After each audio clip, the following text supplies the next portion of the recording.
សូមជូនព័ត៌មានថ្មីបន្តទៀតទាក់ទងទៅនឹងប្រទេសរុស្ស៊ីរុស្ស៊ីថ្កោលទោសអាមេរិកថាកំពុងបំផ្លាញសណ្ដាប់ធ្នាប់ពិភពលោកក្រោយប្រតិបត្តិការយោធាពិសេសនៅវេណេស៊ុយឡានិងការគំរាមកំហែងវាយប្រហារអ៊ីរ៉ង់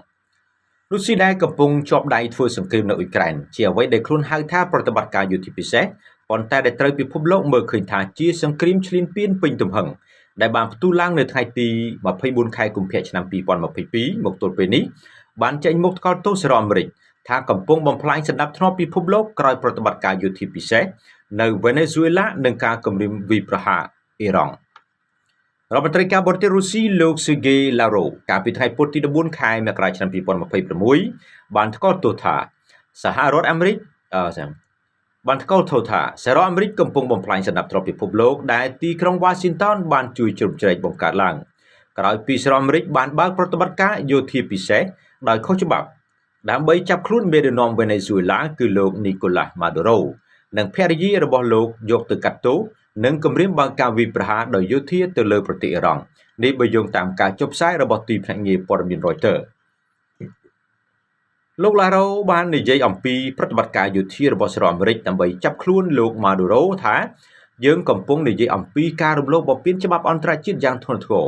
ហើយថារុស្ស៊ីនៅតែបន្តបដិញ្ញាចិត្តគោរពកិច្ចព្រមព្រៀងរបស់ខ្លួនជាមួយប្រទេសវេណេស៊ុយឡាដែលជាសម្ព័ន្ធមិត្តដ៏ជិតស្និទ្ធរបស់រុស្ស៊ី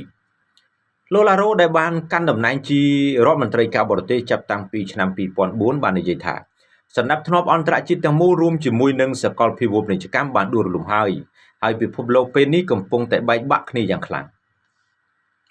នៅពេលសួរអំពីការគម្រាមកំហែងរបស់សហរដ្ឋអាមេរិកបើកការវាយប្រហារទៅលើអ៊ីរ៉ង់លោក Lavrov ក៏បាននិយាយថា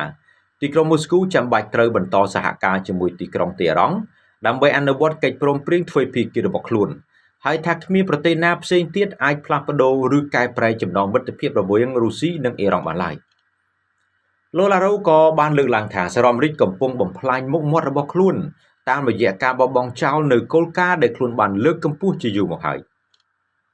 នៅពេលសួរអំពីសេចក្តីរាយការណ៍របស់សារព័ត៌មាន Bloomberg ថាប្រេសិតសេតវិមានលោក Steve Witkoff និងកូនប្រសាររបស់ប្រធានាធិបតីអាមេរិកលោក Donald Trump គឺលោក Jared Kushner កំពុងស្វាស្វែងដំណើរទៅកាន់ទីក្រុងមូស្គូដើម្បីជួបជាមួយប្រធានាធិបតីរុស្ស៊ីលោក Vladimir Putin នោះគឺលោក Lavrov បានឆ្លើយថាលោក Putin បាននិយាយម្ដងហើយម្ដងទៀតថាលោកបើកទ្វារចំពោះការពិភាក្សាយ៉ាងម៉ឺងម៉ាត់អំពីសន្តិភាពនៅអ៊ុយក្រែន4គឺលោក Lavrov បាននិយាយថាវាពិតជាសំខាន់និងមានអត្ថប្រយោជន៍ខ្លាំងណាស់ប្រសិនបើទីក្រុង Washington ជូនដំណឹងដល់ទីក្រុងមូស្គូអំពីសំណើចុងក្រោយសម្រាប់ការនាំមកនូវសន្តិភាពសម្រាប់អ៊ុយក្រែនបាទនេះគឺជាព័ត៌មានអន្តរជាតិសំខាន់ជម្រាបជូនដល់ខ្ញុំបាទតារាផ្ទាល់បាទបងប្អូនមេត្តាជួយ share ជួយ follow ជួយ subscribe ខ្ញុំផងបាទអរគុណបាយបាយ